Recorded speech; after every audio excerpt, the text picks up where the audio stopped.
সে হচ্ছে আপনাদের ভাবি। আমি গত এক সপ্তাহ একটানা ঢাকাতে ছিলাম। ও এক সপ্তাহ আমি অনেক ক্লান্ত হয়ে গেছি।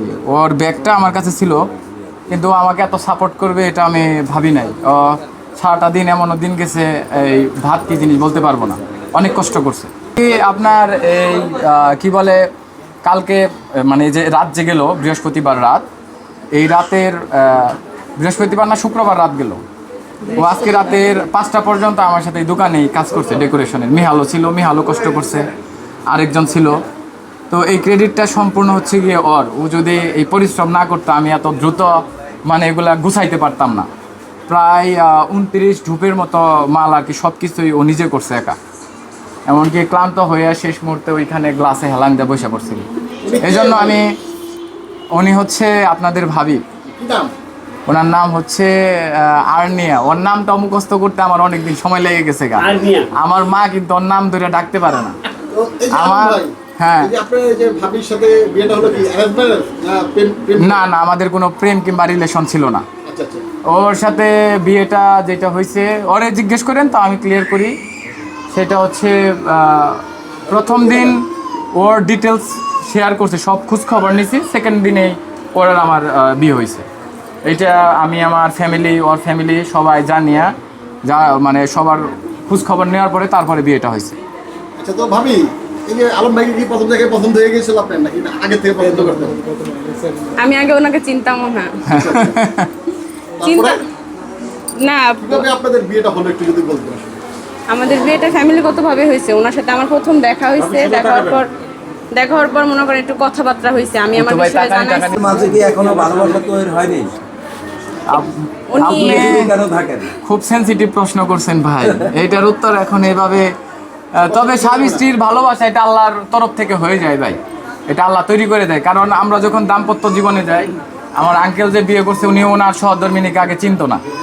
বিয়ের পর স্ত্রীর প্রতি যে ভালোবাসা আসে, আমার মনে হয় মানুষের জীবনে অসংখ্য, যতই গার্লফ্রেন্ড আসুক, বন্ধু বান্ধবী আসুক, বউয়ের মতো ভালোবাসা কারো প্রতি আসে না। এটা হয়ে যায় আল্লাহর তরফ থেকে। কিন্তু ভাবি বলছিল একটা প্রশ্ন যে আমি আলম হাসানকে চিনতাম না, আসলে এই কথাটা আমরা মেনে নিতে পারছি না। হ্যাঁ, বাংলাদেশে আলম হাসানকে চিনে না এমন কোনো মানুষ আছে? আমি এত অনলাইনে ঘাটাঘাটি করি না। আমি টিকটকও চালাইতাম না, এখনো চালাই না, আগে চালাইতাম না। আমার নিজস্ব কোনো ফোনও ছিল না, এখনো কোনো ফোন নাই। আপনাদের পরিচয়টা কি? সামনে চালাবে বলতে এটার উত্তর দিচ্ছি আমি। ওরে আমি আমার 3টা ফোন দিয়ে দিছি, মানে বিশ্বাস করে দিছি। 3টা ফোনই ওরে দিয়ে রাখছি, কিন্তু ও ফোন যে ওইরকমভাবে চালায় ওইরকম চালায় না। শুধু ফোনটা নিয়ে মন চাইলে কার্টুন দেখে, আর আমার যদি একটু লেট হয় বাসায় ফিরতে, হয়তো তখন ফোন দেয়। ফোন ইউজ করে না। হ্যাঁ,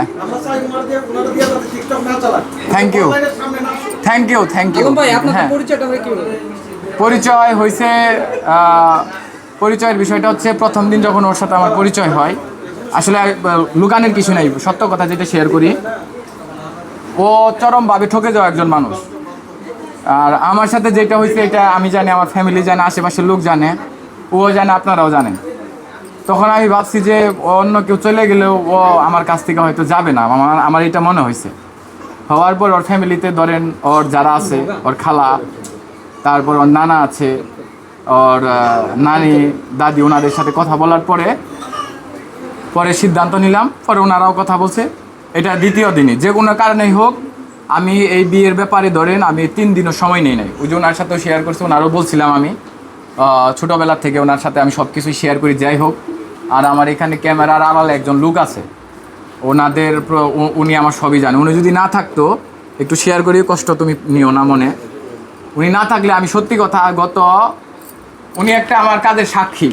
এই উনি আমার কিছু, যখন আমার আজকে থেকে হয়তো 6-7 মাস আগে কোনো ছেলে মানুষ মনে হয় তার কান্না করে না, তাই না?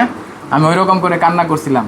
আর আমার ওই অপোজিট পাশে যিনি আছেন, ওই ব্যক্তিটা যদি আমার সাথে না থাকতো, আমাকে উনি 3 মাস সময় না দিত, 3 মাস আগে আমার আশেপাশের যে লোক ছিল, আমার মা বাবা, আমার ফ্যামিলি, ওনারা অনেকেই বলছে আমি পাগল হয়ে যাও।